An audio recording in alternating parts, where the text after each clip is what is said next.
We've had two panels, so you may have the feeling that you missed something. So we're going to ask the panel moderators to do a brief summary. Now, this is something that we want to do. It's certainly a situation where there is a lot of synergy, even though maybe some of the details are lost for some people. But of course, we have the live streams as well. Thank you. So we had two panels. The first panel with 4 participants and the other with 3 panelists. My panel was about strategy and philosophy and education as a strategic resource. We had great panelists on the panel. Professor Rosen actually talked above all about strategic learning. Strategic learning is, in the tradition of Clausewitz, is oriented by examples from war history, frictionability, and he actually talked about this along the lines of getting the mind used to thinking strategically by learning from these examples. There are 3 parts. The accompanying self-learning, where you educate yourself and try to advance yourself along the ideas of Kant. Then the socialization, second point connected with it. And third point, strategy as such, as a postgraduate a skill with a central focus, and should have this. And this should be taken into account when actually appointing positions in the ministry, that these factors are taken into account when evaluating candidates. The second speaker, Colonel Dr.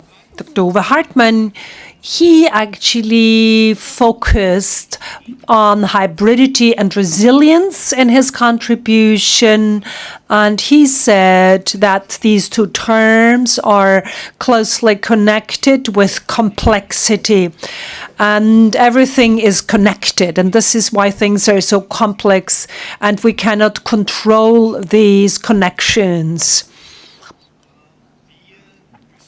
We have to live with this uncertainty and unpredictability, which is at the center of strategic thinking and acting. These are 2 sides of a coin, and for general staff officers especially, and for other professionals in this area, it would be important to form a strategic advisory community in order to find an overall national solution. Furthermore, one of his observations is that the politicians are asking from the strategically minded people to develop proposals for strategic objectives. This was one of his main points, or rather outcome. The third speaker was Professor Magitai from Budapest, and he talked about the epistemology and the values in education. What we need in strategic education is the norms, values, and virtues, and they are necessary in order to actually form these strategic communities and pursue common strategic goals. He differentiates between epistemic and non-epistemic. We could also call them objective and subjective norms and values. For him, it's important that large organizations like the military actually can combine both sets of values and consider them in the training of their staff. The last speaker was Colonel Dr. Stupka, who he said that education is not a strategic resource, but the basis of all living organisms. The family has always been the breeding ground for education, according to Max Weber, with the basis for a society and for prosperity. And today we have a situation where the fathers are missing, they are not taking care of the families, and this has led to a disintegration of values, and poor socialization is the result. In analogy, also the state has presently is pursuing two strategies on the educational side, to have actually a small strategy which focuses on the family and the party, and the other one, citizens actually left in a state of stultification. The second strategy is a broader approach where the state should actually develop further, and the common welfare is the focus here.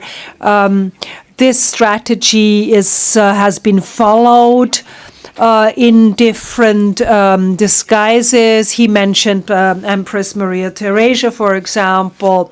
What was interesting was the discussion afterwards, which was about education and the demands on education and the levels of education today. The Roman Empire was mentioned. It perished and disappeared because basically it was formed on great principles, but it became decadent and was no longer willing to defend itself and to formulate the objectives that needed to be upheld. The question then was discussed, are we in a similar situation? Are we losing these objectives and losing values like the ability to defend?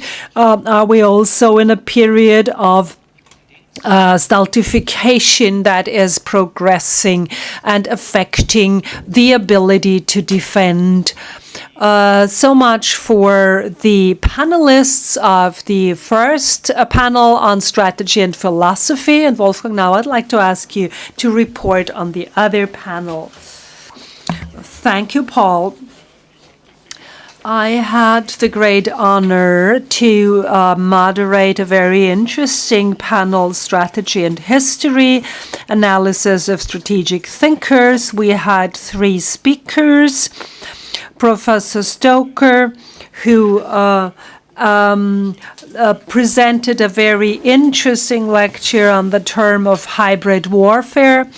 He talked about hybrid war along the lines of bad wine. Broken bottles was his working title, so it was not about old wine, but in new bottles, but bad wine in broken bottles. And here, apparently, with the term hybrid war, we are mixing up terms, and we are also mixing up patterns of thinking, according to him. He referred to the Vietnam War and talked about it in the way that there many elements were summed up under the term of war, which was in reality a lot more complex and would have had to be described in by different terms. Then we had a great report by Colonel Ulrich Kleiser, who actually talked about strategy and strategists all the way from ancient Greek to the 20th century. and he talked about all these thinkers, mentioning quite a few of them, and in this brief amount of time highlighted very interesting topics and individual ways of thinking. Of course, he mentioned Clausewitz, but he said that this would actually be best covered in a separate panel, because he mentioned there are actually other strategies not very well known, and it would certainly be worthwhile to, if we look at the 18th and 19th century, there were quite a few of them. They are being rediscovered, and in his opinion should be read again. Third speaker was Dr. Zuckermann. Was actually an approach to thinking, making a bridge between education, which he also addressed, military education, which also influences the thinking and has left its marks on military thinking.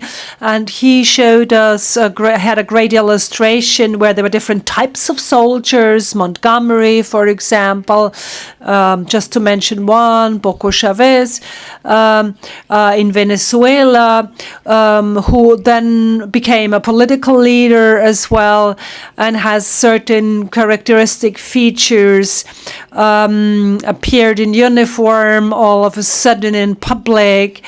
And Arkan, the Serbian militia leader, was also mentioned. So these are people who occasionally appear in uniform and stand for very different thinking patterns and also ethical orientations. And he said what's interesting is to see what was made wrong in education. That's the way I understood it, at least. Has far-reaching consequences not only in military education, but also all the way to ethical education.